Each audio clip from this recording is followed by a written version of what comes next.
Penso em vossas maravilhas, ó Senhor. Salmo 76, o bom dia.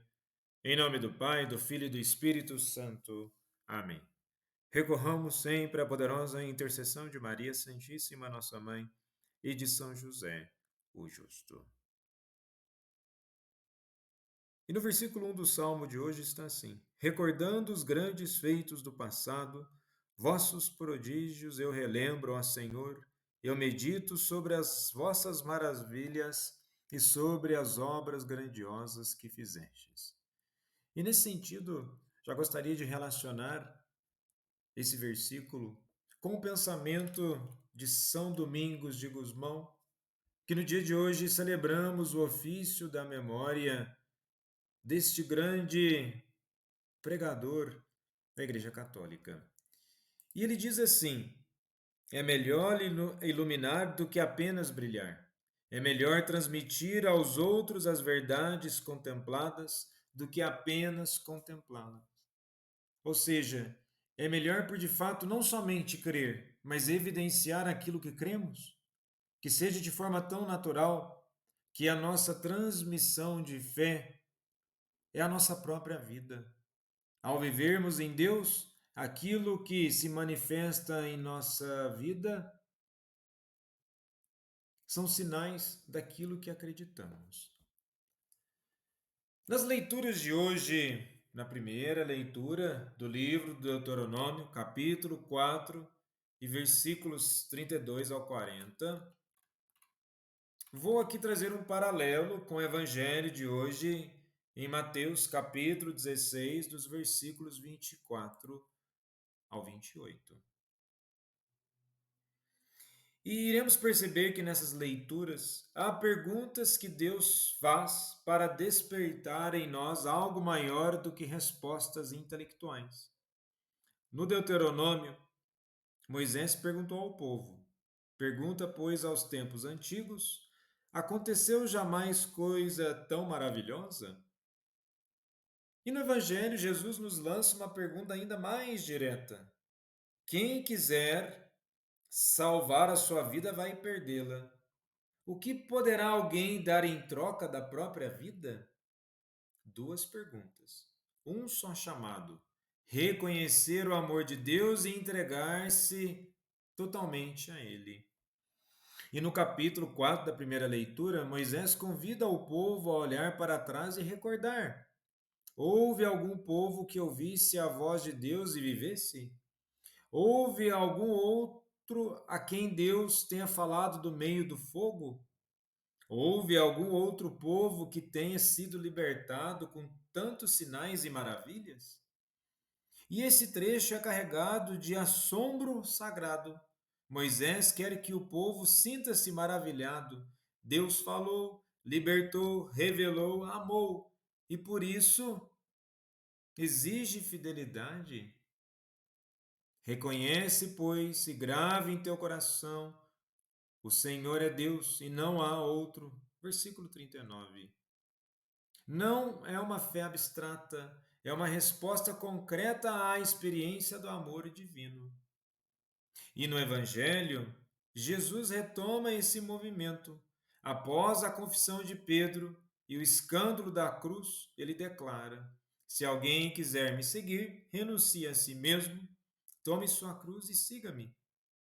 Aqui a resposta ao amor não é apenas interior, mas envolve ação, sacrifício, seguimento radical. Jesus não nos propõe uma religião de conforto, mas um caminho de entrega e ainda nos provoca. De que adianta ao homem ganhar o mundo inteiro se perder a própria vida? No paralelo da pergunta de Moisés, houve algo tão maravilhoso? Encontra em Jesus sua plenitude. Sim, houve algo ainda mais maravilhoso. Deus não apenas falou do meio do fogo, ele se fez carne e morreu por nós. E o interessante das leituras de hoje também é que nós podemos traçar paralelos.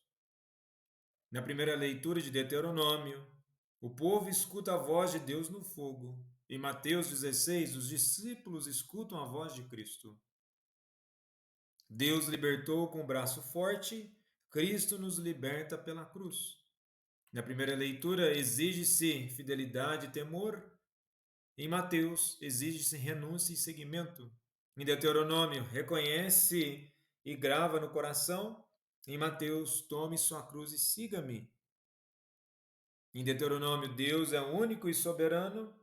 Em Mateus, Cristo é o Filho do homem glorificado.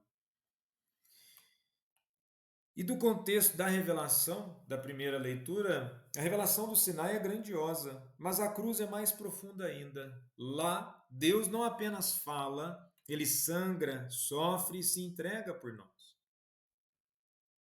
E nós, o que respondemos? É o convite que nós temos no dia de hoje a recordar e reagir. Recordar as maravilhas que Deus fez por nós, nossa vida, nossa fé, o nosso perdão, nossos encontros com Ele. Reagir com uma resposta existencial, não apenas palavras ou orações, mas vida entregue, cruz abraçada, ego renunciado. Moisés pergunta se já houve algo tão extraordinário. Jesus mostra que sim, Deus morreu por nós. E agora o extraordinário é alguém aceitar essa cruz com amor. Novamente, o caminho que salva, podemos fazer aqui paralelo das leituras. Em Deuteronômio 4, versículo 40, está assim: guarda as suas leis e mandamentos para que sejas feliz. E o que Jesus diz em Mateus 16, versículo 25: quem perder a sua vida por minha causa a encontrará. Ou seja, a felicidade e a vida não estão em seguir nossos próprios caminhos, mas em ouvir a palavra, maravilhar-se com o amor de Deus e seguir Jesus até a cruz. O mesmo Deus que falou no fogo, agora fala no silêncio do madeiro. E ele pergunta: o que você está disposto a perder para me ganhar? E com isso, toda essa reflexão deve trazer em nós um aspecto de perguntas no nosso interior. Pensar nas palavras de Jesus: se alguém quiser vir após mim, renuncie a si mesmo, tome sua cruz e siga-me. E aí, o que nós vamos fazer? Quantas vezes vimos um Deus que se fez tão próximo que aceitou carregar a cruz de nossos pecados? Quantas vezes ouvimos uma voz que não apenas ordena, mas ama, chora, sangra e se entrega? Sim, no alto da cruz, o Verbo falou novamente, e sua palavra foi um brado: Pai, perdoa-lhes. Pai, em tuas mãos entrego o meu espírito. Enquanto em Deuteronômio o povo é advertido a não se esquecer do que viu e ouviu, no Evangelho Jesus nos chama a não esquecermos o que ele viveu e sofreu por nós. E mais, ele não quer que apenas lembremos, ele quer que vivamos. Quem quiser salvar sua vida vai perdê-la, mas quem perder a vida por causa de Cristo a encontrará. E aqui está o mistério que nos abala. A verdadeira vida não está em poupar-se, mas em gastar-se. A vida plena não está no conforto, mas no amor que se oferece. O céu prometido por Moisés agora se realiza na entrega do Filho e é acessível a todos os que ousam morrer com ele para ressuscitar com ele. E novamente podemos nos perguntar mais ainda: qual é a cruz que nós estamos evitando? Qual renúncia parece impossível? Qual voz você tem deixado de escutar? Hoje, o Senhor nos chama. No versículo 39 da primeira leitura: reconhece, pois, hoje e grave em teu coração que o Senhor é Deus. Lá em cima no céu e cá embaixo na terra não há outro. E de fato, não há outro que te amou tanto. Não há outro que te chamou com tamanha intensidade. Não há outro que te ofereceu a vida, não tirando a tua dor, mas entrando nela contigo.